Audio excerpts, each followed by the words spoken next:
Farmer says, seems to me there was a tea party in Boston that was illegal, too. I have directed Secretary Connally to suspend temporarily the convertibility of the dollar into gold. We shall seek to establish and maintain a dollar which will not change its purchasing and debt-paying power during the succeeding generation. As anguished shrieks rose up from the floor of the New York Stock Exchange. Government credit and government currency are really one and the same thing. A reserve of gold and a small reserve of silver. So, and I said, well, what if it does happen? And he says, well, price will solve everything. I said, thanks, give me the gold. You know? Why do central banks hold it? Well, it's the former reserves. So why don't they hold diamonds? Well, it's tradition, long-term tradition.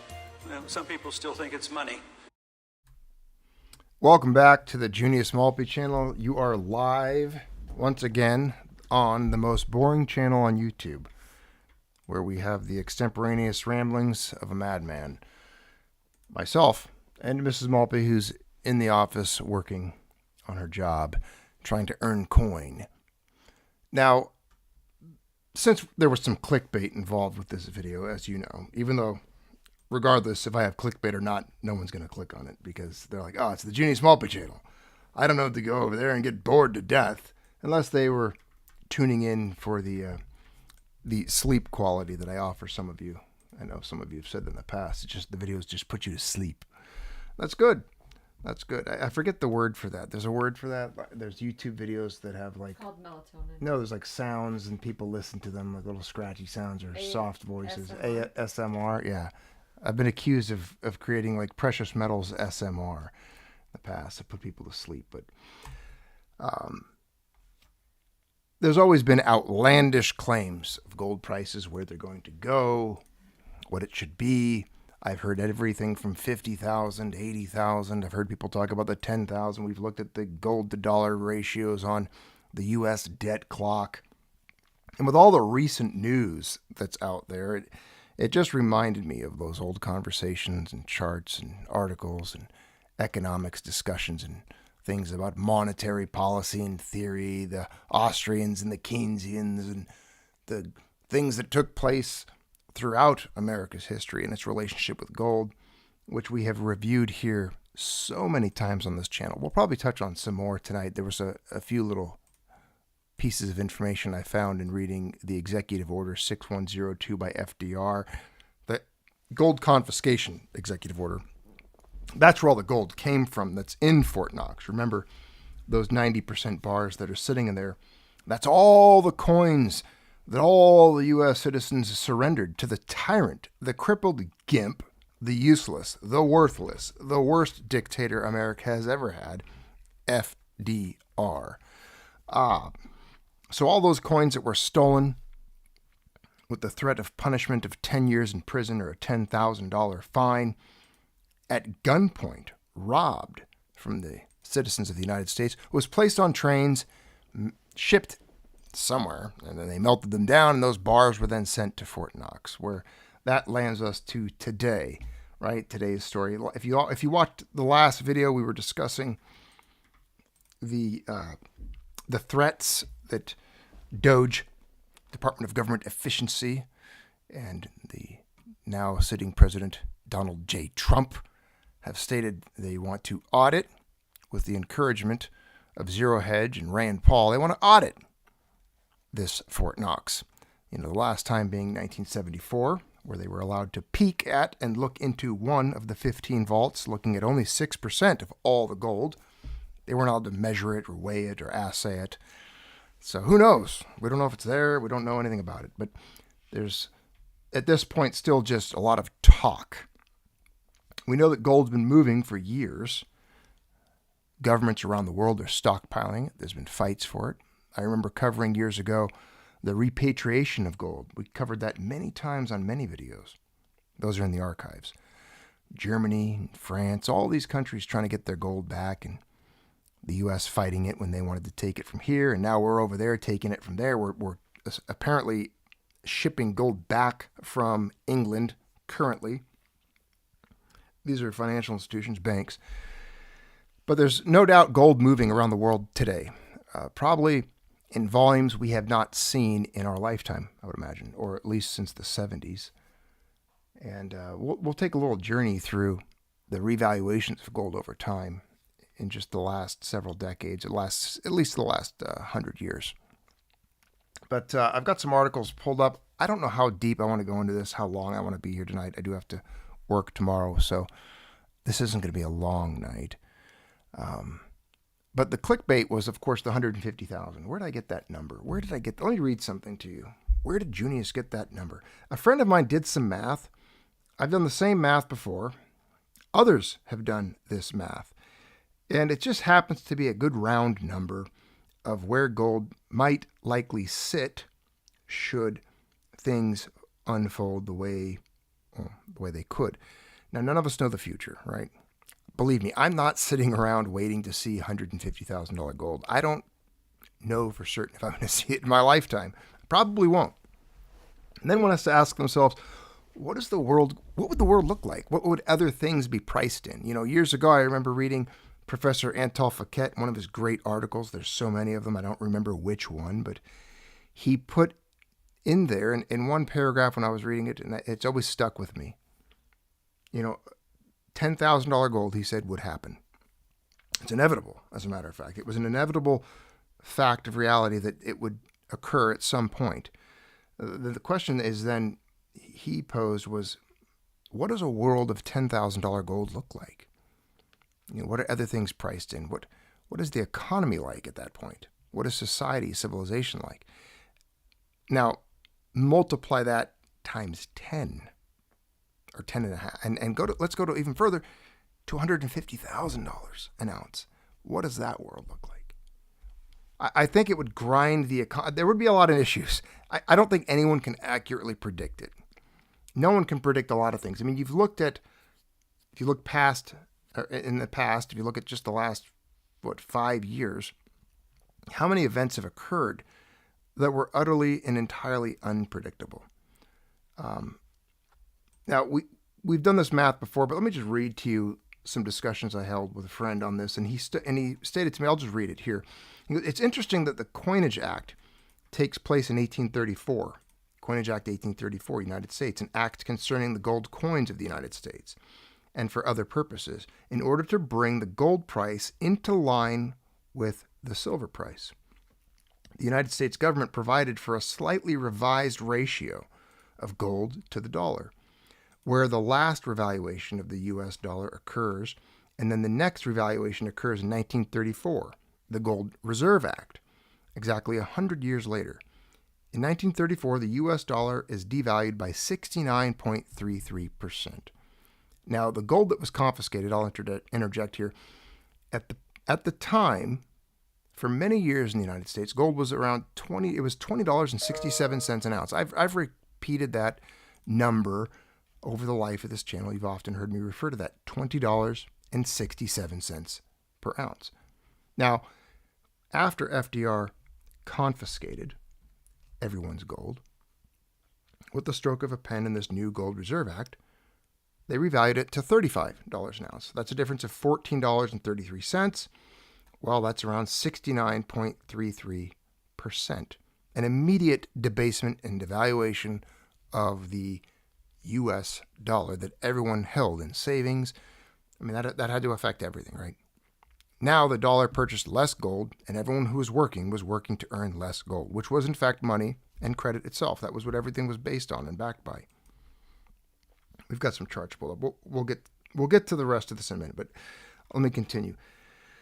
Attempting to revive the Bretton Woods system, the U.S. revalued its gold first to $38 an ounce in 1972, and then again in 1973, $42.22 an ounce. So 2 revisions within just a year of each other. They went from 38 to 42.22, and if I'm not mistaken, I'm pretty confident that's where we sit today, is the $42.22 an ounce. That's what the U.S. government and the Federal Reserve together, the cabal, the banking families, the private banks that loan us money that we owe $39 trillion to, or whatever it is today, they look at it as $42.22 an ounce. The Federal Reserve's position is untenable because over time, markets are more powerful than politicians. This is a great quote from one of the articles we're going to look at. The markets are more powerful than politicians and bureaucrats, and markets force balance sheets to balance. As is illustrated by the chart below, you'll see it soon. The black line showing the Fed's gold position as a percentage of its liabilities at the official government price, which was $20.67 from 1913 to 1934. Then $35 an ounce until it was repegged at $38 an ounce under the 1971 Smithsonian Agreement, and finally set to the current official price of $42.22 in 1973. The market is not fooled by official prices. Of course it's not. I mean, look at today. What are we looking at right now? $29.61. Doesn't look like 42 to me. And that's where we're going to talk about revaluation of gold. Because 100% backing, if they were to have to do the 100% backing of the $36.5 trillion in U.S. debt by gold, it would yield a gold price of $150,000 an ounce, and it would blow up the modern monetary system. It would detonate it. It would be like an economic nuclear bomb, if you will.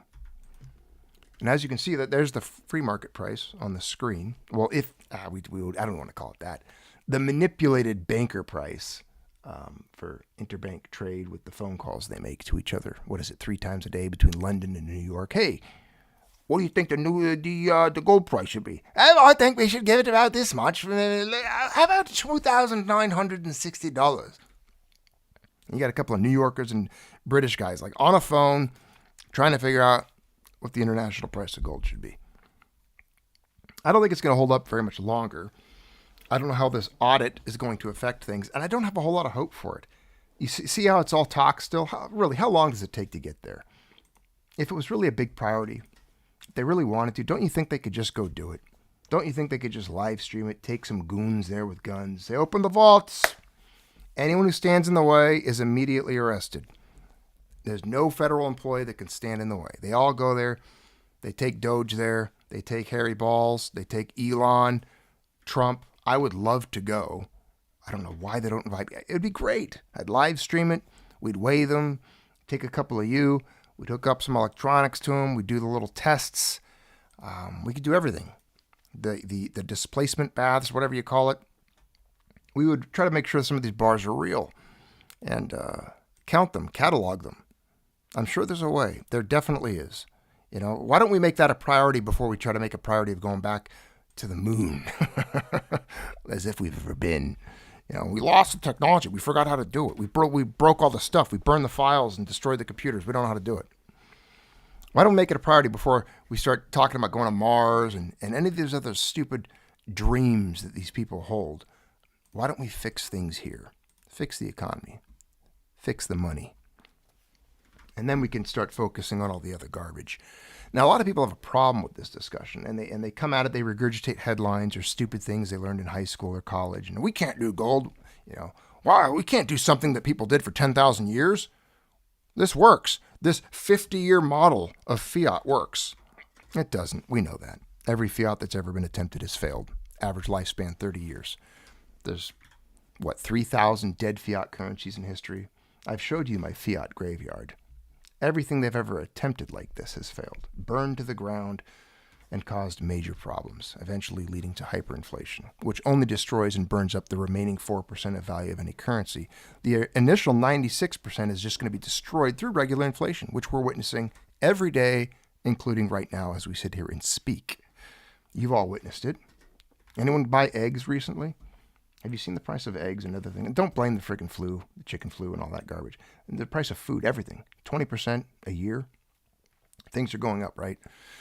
We've seen how they're finding just grift and malfeasance in the economy. Doji's uncovering it every single day. As far as I'm concerned, they're not even being near aggressive enough.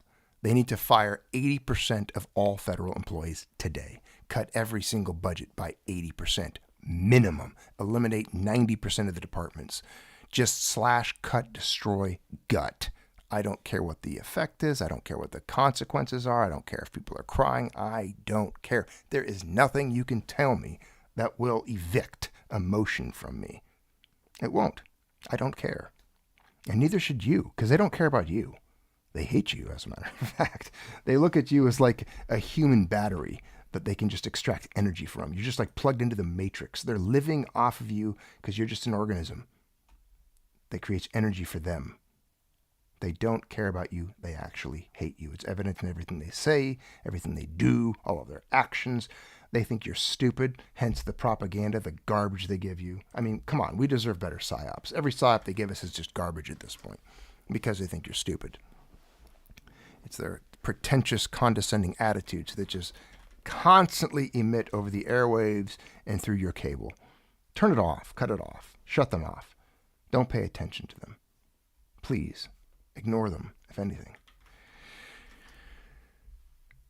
Now, the funny thing about gold prices, and you guys know, if anything, it's my favorite of the metals. I've been a gold fan since I was a kid.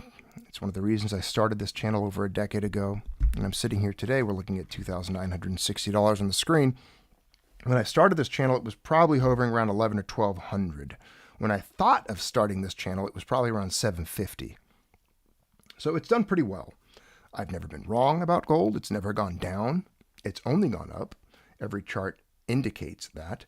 And it has been a pretty stable preservation of wealth. It's dynastic wealth preservation over time. It's not going anywhere.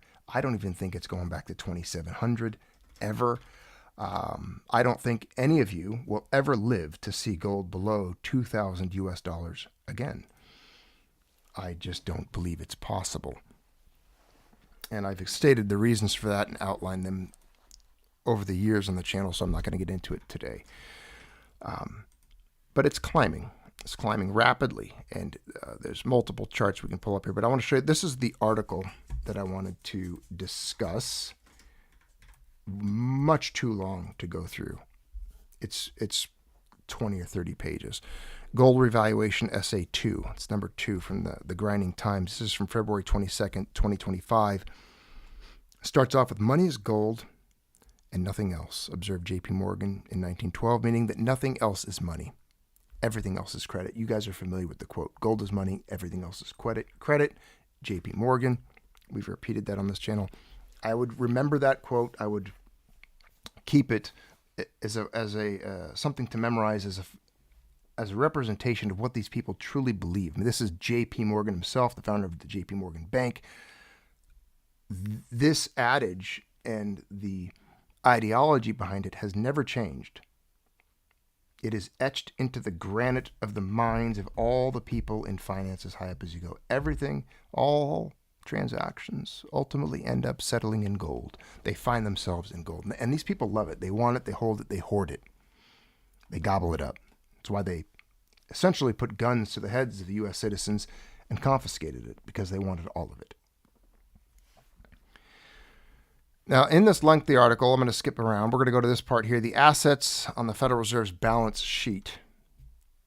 And as you can see, there's gold is in yellow. Does it blow up? It does. I don't think it. Oh, it does blow up. I can go like this. I can make it a little bigger for you. There you go. So here you see gold, 1914, all the way up to about here, making up roughly 80-90%.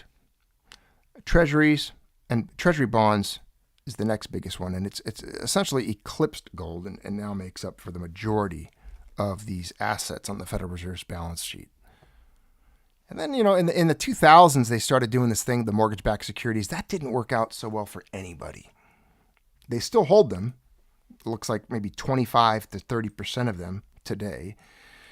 And in dark gray, you've got the treasury bonds with greater than 10 years maturity. You got commercial bills down here in orange, it looks like.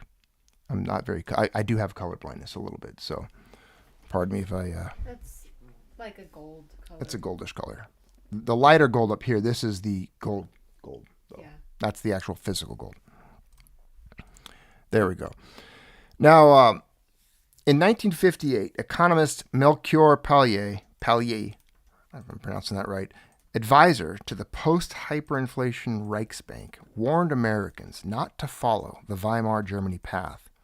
When the national credit and the national currency are tapped, in order to maintain full employment might be maintained, The money market can be kept liquid indefinitely if the Treasury prints certificates and the Federal Reserve monetizes them.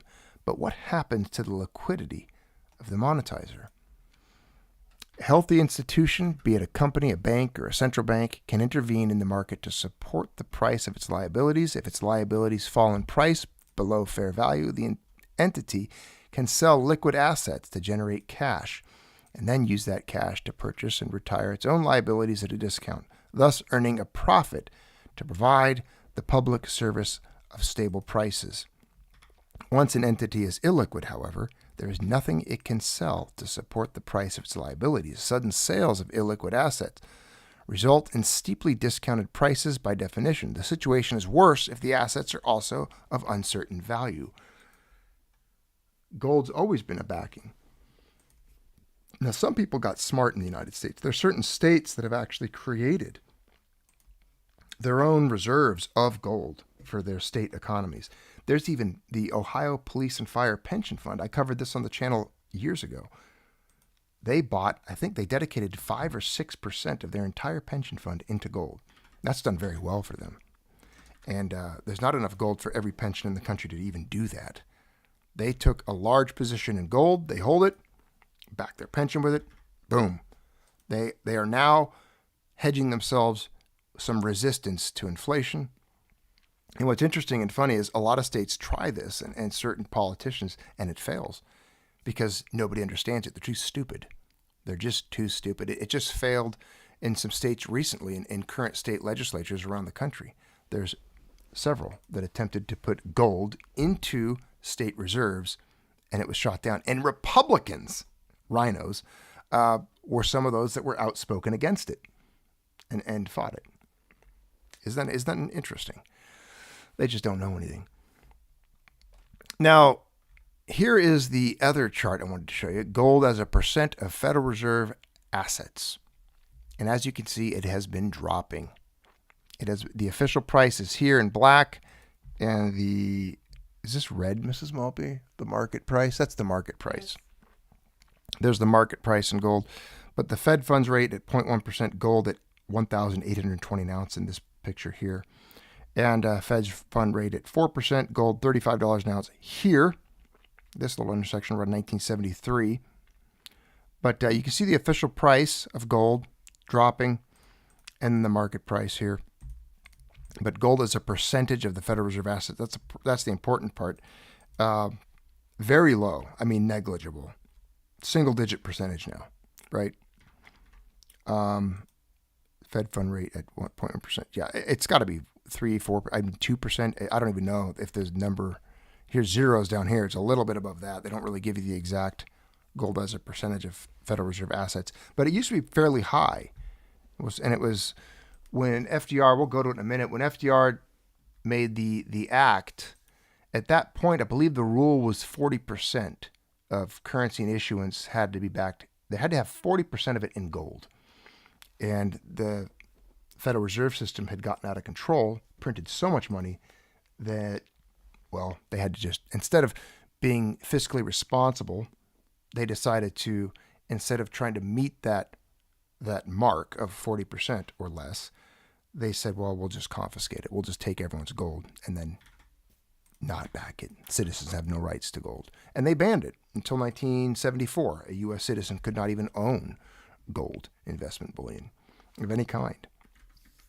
Pretty remarkable, interesting. I mean, it just blows my mind. That's a level of tyranny that I haven't lived through because I wasn't born then.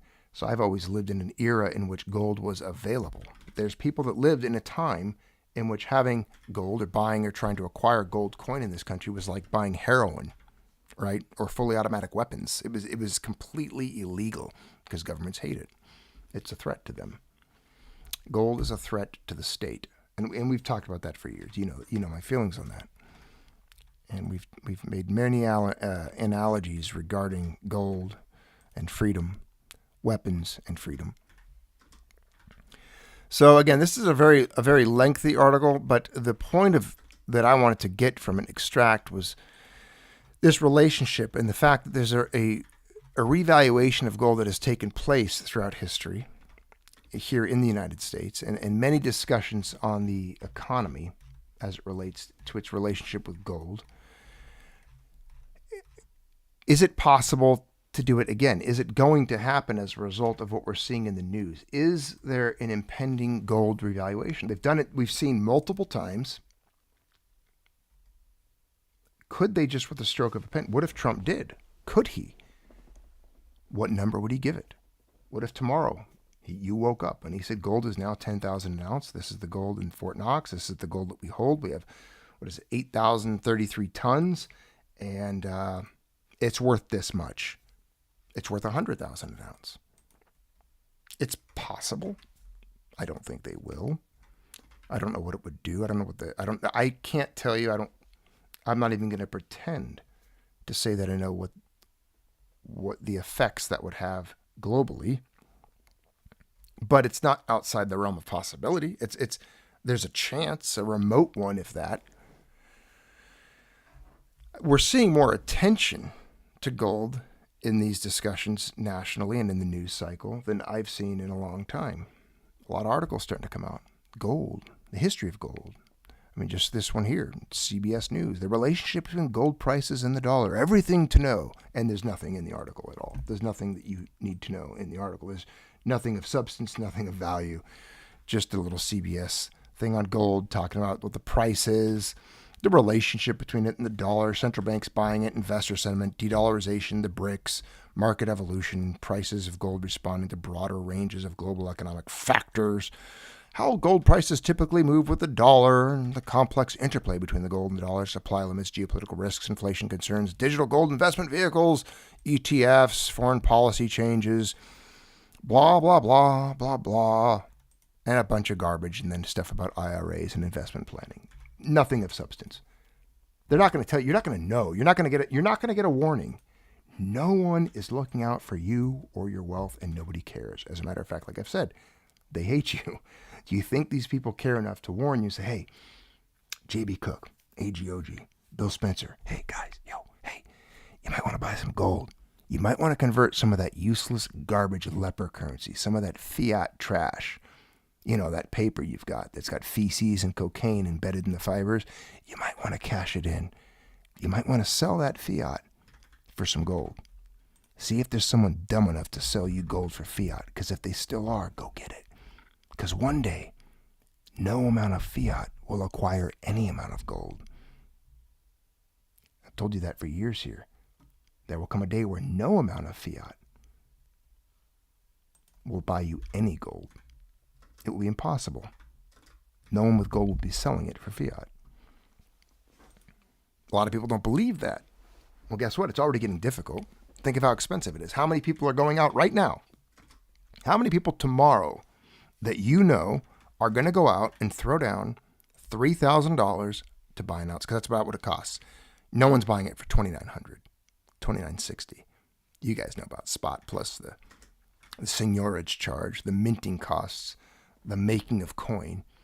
You know that a gold coin today is going for $3,100 to $3,300 minimum. So how many people do you know tomorrow are going to go out and buy a $3,000 gold coin and just stuff it in a safe or a vault or a drawer, or bury it or hide it in their sewage pipes or wherever they put it? I don't know. Who do you know that's going to go do that tomorrow? Not very many people. Less than 1% of Americans have ever even held gold outside of jewelry. Not very many. So it's almost there. It's almost impossible to get it. Maybe they'll try to buy a tenth of an ounce or a couple of grams. But being a whole coiner, having a whole coin, now that's getting more difficult. It's getting tougher. It's going to get a lot tougher. I mean, you realize gold now is essentially, for some people, it's a month's wages for an ounce of gold. It's going to surpass that pretty soon. It's going to be multiple months' wages for some people to buy a single ounce of gold. And remember, there's people that used to stop by this channel over the course of its life saying we were crazy. This couldn't happen. It's never going to be this. It's never going to be 3,000. It's going back to 7. It's going back to 6. It's going back to 5. It's going back to 4. Where are they now? This is why it's very important to look at the resume of those individuals, the track record. The people that were bearish on gold have exposed themselves now and have to admit that they knew absolutely nothing. They knew nothing about gold. They fundamentally were flawed in their entire understanding of gold and its relationship with the global economy, with monetary policy, with money itself, the history of money. They didn't know. They had no clue, no concept, no comprehension. They were completely ignorant of the truth and the reality that gold represents. So you can never listen to them ever, ever, ever, ever again. I want you to write down, take a little notepad out, take a pen out, and write down the names of friends, family, stupid uncles, in-laws, every single idiota that you knew that was outspoken against gold. You know the ones you were trying to talk to at Thanksgiving dinner, at the barbecue, 4th of July, Christmas. You know the people you had conversations with. I don't. I'm not in your circle or in your mind. I don't have your experiences. But you know who they were. Write them down. Those people cannot be relied upon about information regarding these subjects ever. You have to completely discount them. Dave Ramsey, wad him up into a little used tissue that you blew your snot into and throw it into a wastebasket and then incinerate it. We have an emoji for one of them. Is there an emoji? There should be an emoji down there. Yeah. Which one? James Richter just threw it down. You should do a Dave Ramsey emoji.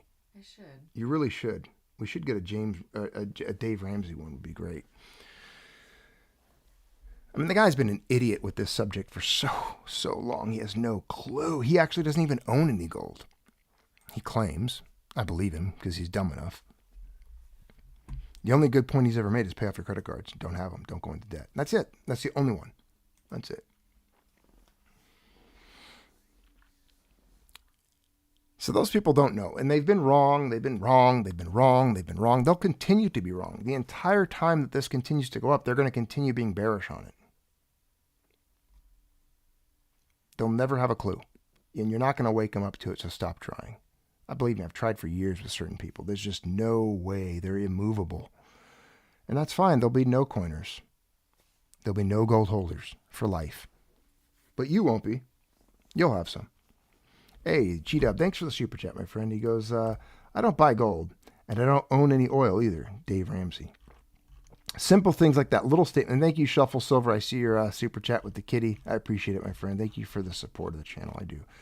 A moment of pause for that. Thank you for those of you who do those super chats, those of you who are channel members. And even though I've been less frequent with the videos, those of you who are Patreon members and keep this channel alive in those ways and supporting this, this content, keeping the equipment going, which, things like this microphone that I'm tapping on, things like that have always been used for this channel that have been acquired with your generosity. I appreciate it very much. Now, again, you guys have all dealt with those people. I've dealt with them myself. And eventually you just have to realize it's an unwinnable fight, right? It's not worth some of you might be worth losing the relationship over, but sometimes it's just something you got to walk away from and realize you're never going to change their minds on this. But the great thing is you're being vindicated and validated every day. Every once in a while you can send them a little article or a news clip. Hey, look at gold price today. Look at this article. Look at this discussion about Fort Knox. I mean, I was talking to someone just recently. They had no clue about the Fort Knox situation. They had no idea how the gold got there, what it represented. How we were talking about this exact thing on the screen, the Executive Order 6102, signed April 5th, 1933. I was talking to someone who was fairly intelligent even, and no idea this ever even occurred. This is a part of history that was blacked out in their mind. They were never taught it. It was never discussed. They never read it.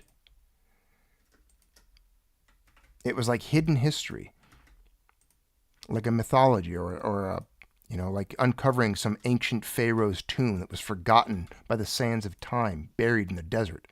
And I exposed it to them. I'm like, no, this is real. This happened. Explained it to them, and they looked at me like I was telling them a fable. But it's true. This really happened. U.S. President FDR forbidding the hoarding of gold coin, gold bullion, and gold certificates within the continental United States. The executive order was made under the authority of the Trading with the Enemy Act of 1917. They always use that, terrorism or a war. They never let a good crisis go to waste. They always got to throw some executive orders, some BS tyrannical mandate upon it. It's always good, right? You're going to lose your rights when something big's going on in the world. Oh, great. What's the feds? What are the feds going to do this time? How many rights am I going to lose with this one? Everyone thinks that the guys with the hair on their face and their forehead that live in their pajamas and live off like 3 grains of rice a day in a cave 15,000 miles away are a threat to your freedom. No, you're totally wrong, dude. The threats to your freedom are here. They're drafted by men in suits on this continent that you vote for. Some of them unelected. That's the biggest threat to your freedoms. They're the ones that write. They just scribe it away with a pen. They take pen to paper and your rights go away every single time. And people just sit by and let it happen. It just happened. And people complied. Now, it's one of the lowest complied with laws because obviously there's a lot of gold coins that still exist that should have been turned in that weren't. So that just tells me that, well, if a lot of gold coins pre-1933 still exist, lots of them, and I'm talking hundreds of thousands of them, if not millions, that means a lot of those coins escaped the confiscation. And I don't believe that all of them escaped through the little clause they had for renowned collections, because there was a caveat in the bill or the executive order saying that, certain collections of numismatic collectibles, rare scarcities and oddities were allowed to be kept, but they weren't. There's many coins, general circulation, BU rounds, that were just not turned in. There were people confiscated for. But here's a good look at the executive order here. I've zoomed in on it before. It's even in the intro to the video. You can find this online. I wish I had a really high resolution one to where you could read the executive order. It is. You can read it. You can kind of make it out on this here. If I zoomed in on it, you could. Let me see if that'll even work. Yeah, it's still too small. But the words are there. You can even read word for word the executive order online. But this is what was posted everywhere for people to see. Postmasters were supposed to post this in conspicuous places. Postmaster General ordered them to back when it was issued. Now, let's get back to the some pieces I wanted to share with you in this executive order. I did want to revisit this and touch on it again. That's why I brought it up tonight. Because it's part of the history. It's part of why the gold is in Fort Knox. And I wish Elon and Trump would really dig in and ask these questions, rescind these acts, rescind these laws and orders. And it'd be nice if they even issued a formal apology to the United States for it. Wouldn't that be great? Nice little apology. Now, the stated reason for the order was that hard times had caused, quote, hoarding of gold, stalling economic growth and worsening the depression. So they were blaming people for holding gold for the bad, not for their malfeasance, not for the market hubris, not for the Fed printing too much money, and not for the roaring 20s of just easy credit and offering loans to crazy dreams and endeavors. No, it wasn't their fault. It was your fault. It was the people. It was the farmer, the rancher, the plumber, the carpenter, the mechanic, the switchboard operator, the cop, the fireman. It was their fault because they were holding on to their wealth.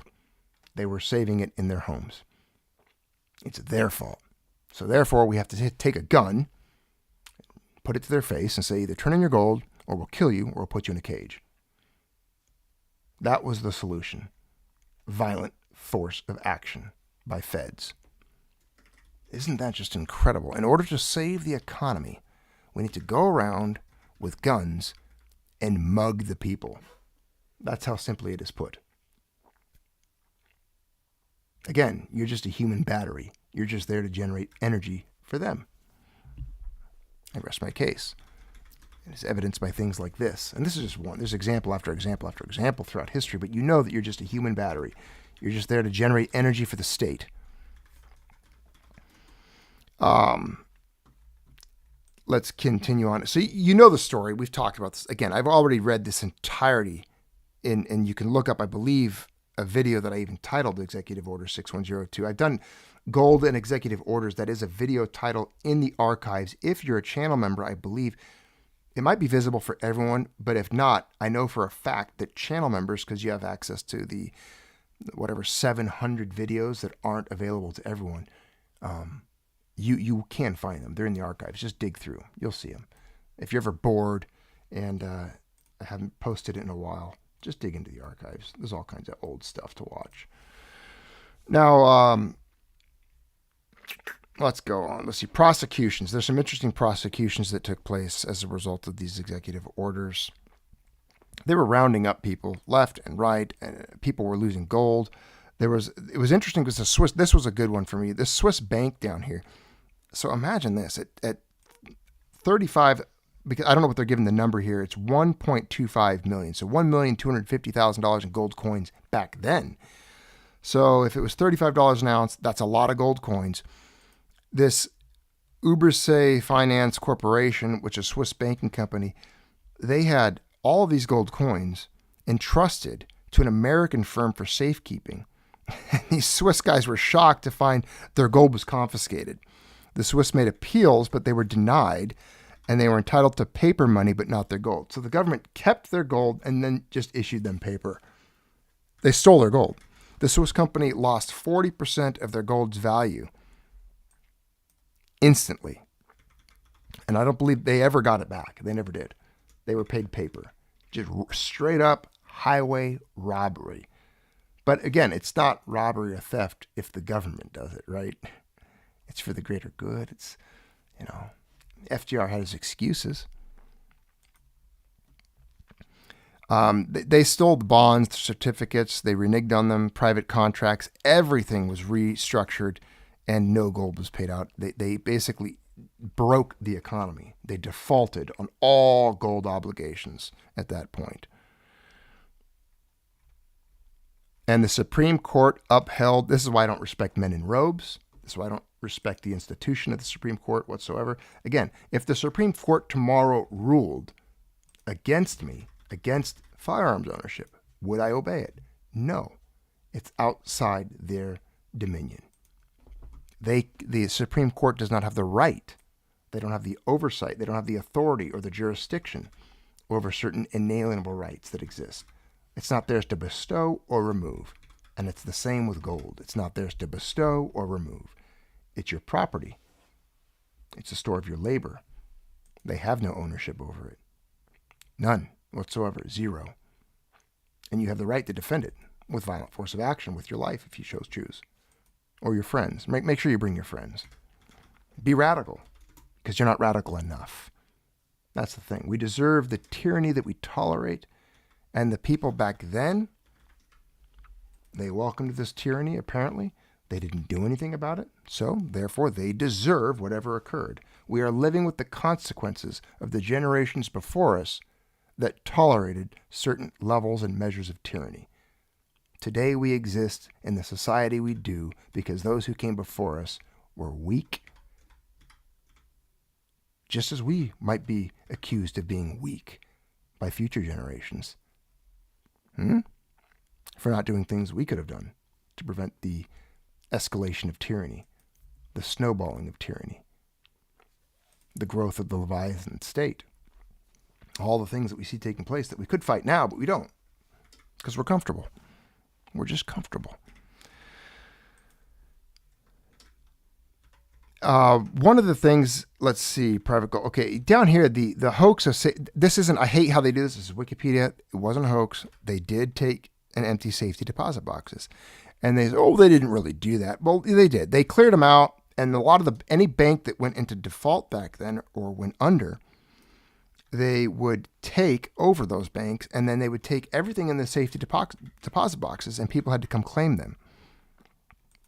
So the safety deposit boxes held by individuals were not forcibly searched or seized under the order, and few prosecutions that occurred in the 30s for gold hoarding were executed. Few, but at one would be too many. No one should have ever been prosecuted. One of the such few cases occurred in 36 when a safety deposit box containing over 10,000 troy ounces of gold belonging to Zelik Josefowitz, who was not a U.S. citizen, was seized with a search warrant as part of a prosecution for tax evasion. They always get guys on tax evasion. So they seized his gold. The U.S. Treasury also came into possession of a large number of safety deposit boxes due to bank failures. During the 30s, over 3,000 banks failed. The contents of those boxes were remanded to the custody of the Treasury. If no one claimed the box, it remained in the possession of the Treasury.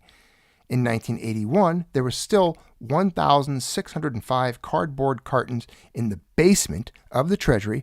I'd like to go down there like Indiana Jones and dig through those. What do you think's in those 1,605 cardboard boxes in the basement of the Treasury? Each carton contained the contents of one unclaimed safety deposit box. So they stole them.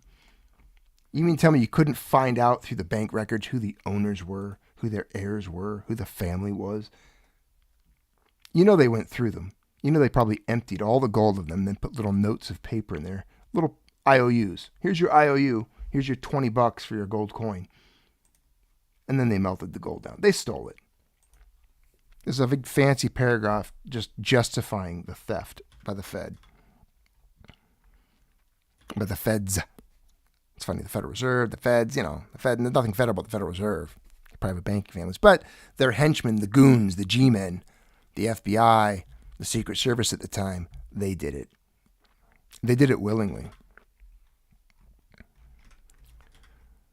So that's where the gold is. That's how they got it. It's blood gold. It's stolen gold. It was gold stolen from the people, locked up in Fort Knox, and now they potentially could revalue it. Maybe they'll use it. I don't know. I don't know what they're going to do. I don't know what you don't know what they're going to do. Nobody knows what they're going to do with this gold that they stole. But this is a good lesson because now, see, you learn from history. If you don't learn from history, you're doomed to repeat it. Never turn in your gold. Never listen to them. Never obey them. Hide it. Lie about it. Never, ever surrender it. Under any circumstance. Ever. It's not theirs. It's yours. Your job now is to inflict as much economic damage upon them as you possibly can by hoarding more, getting more, converting your fiat to more gold, taking more gold off the market, forming black market economies, trading with it outside of their jurisdiction, outside of their knowledge. Do whatever you got to do, I guess. Hypothetically speaking, in Minecraft. But isn't it interesting, just a simple yellow lump of metal can pose such a threat to the power of the state? That's the power of gold. That's what the anti-gold people don't understand. That's what they can't comprehend. They can't wrap their minds around it. And that's why they've been so fundamentally flawed in where they see gold going. That's how they maintain their bearish position on gold. They just don't get it. They don't get it. They don't realize that all the big guys want it. All the banks want it. That's why they hold it. They don't realize how valuable it truly is and how undervalued it is. See, we're benefiting from their market manipulation today. You're benefiting from it. The fact that they've suppressed it for so long, the fact that they still try to, the fact that gold is tied down by shackles is a benefit to you because you're able to convert your fiat today. You're still able to sell your fiat for gold coin. Take it into possession and hold it. Hide it. And at some point, they're going to be like, well, we've already revalued it from 20 to 67 to 35, and from 35 to 38, and from 38 to 42. Now we're going to revise it to 100,000, or 50,000, or 80,000, or whatever they decide. They've already shown that they have the ability and the will. And it supposedly has gotten them out of jams in the past. So I don't see why they wouldn't do it again. I just don't see why they wouldn't do it again. And it's very fishy to me, the amount of gold that's moving around the world today, the amount of big guys that want it, and the sudden interest to audit for it, to go look at it, to talk about it. What are they going to do when they find it and count it and realize what's there? Let's say it's all there. Let's pretend for a minute. Let's play make-believe. Make-believe every single bit of it's there. It's accounted for 100%.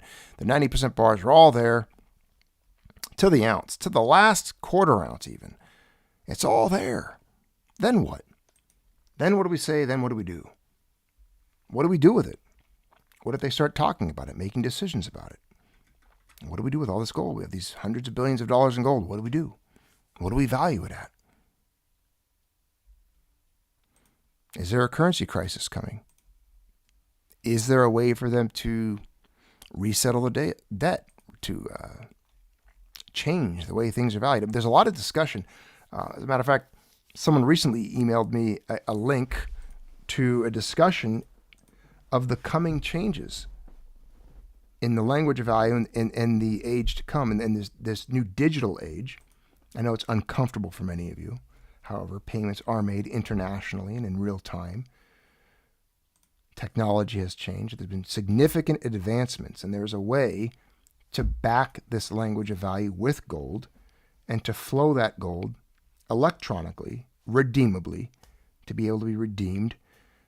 Banks could be open to gold again. I know Ron Paul has talked about that, to where you could take gold into a bank, exchange for the unit of account or whatever unit, medium of exchange is being used where you are, whether you're in France or Italy or Germany, United Kingdom, United States, Canada, Mexico, wherever.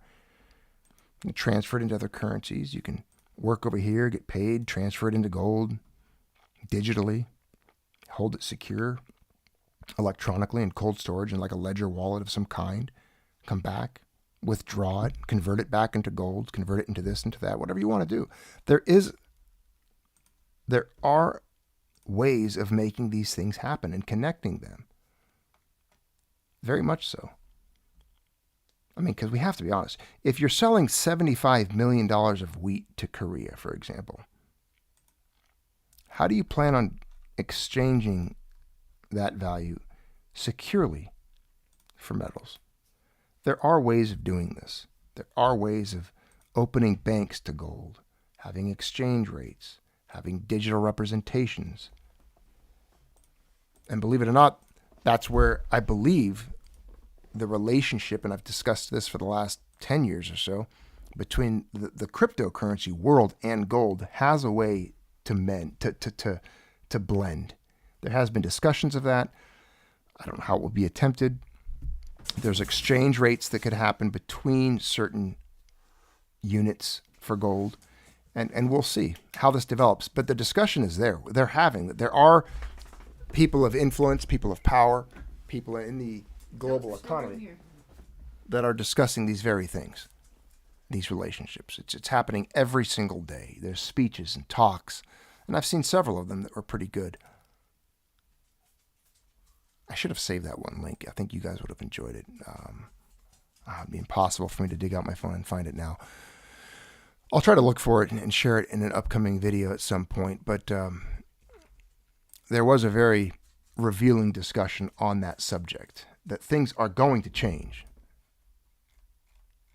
The order of things, the idea of money and value and how it flows and currencies, all of that is going to change. You're going to witness it most likely in your lifetime, within the next 5 to 10 years or sooner. Those things are developing. There's all kinds of things in the works. And we're right now seeing, I believe, and witnessing the incipient stages, the shaking and the shifting and the formation of that as it develops and unfolds. This isn't about stacking anymore. This isn't about, there's not going to be some post-apocalyptic world, I don't think. I mean, it's very slowly obviously society is going to devolve into just, I believe, further chaos, lack of civility, more violence. We're going to see just a devolution of humanity. I don't believe there's any hope there. I just don't. You're going to want to obviously have weapons to defend yourself, your loved ones, your property from whatever in your region. But I don't think we're going to see this complete, total, utter, absolute, collapse type thing yet. Emphasis on yet. Will it be like the fall of Rome? Will it be like the course of empire, those paintings that we've reviewed several times on this channel and what they represent? Will it be small outbreaks of violence, food shortages? I don't know. It's completely unpredictable. Anyone who tries to tell you they know exactly what's coming and when, is just, they're being foolish. You can't. No one can predict tomorrow or the future exactly.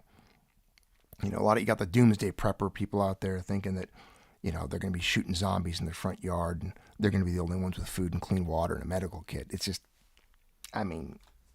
maybe, but I doubt it. Sorry. I'm just not 100% there with you. It's good to grow your own food.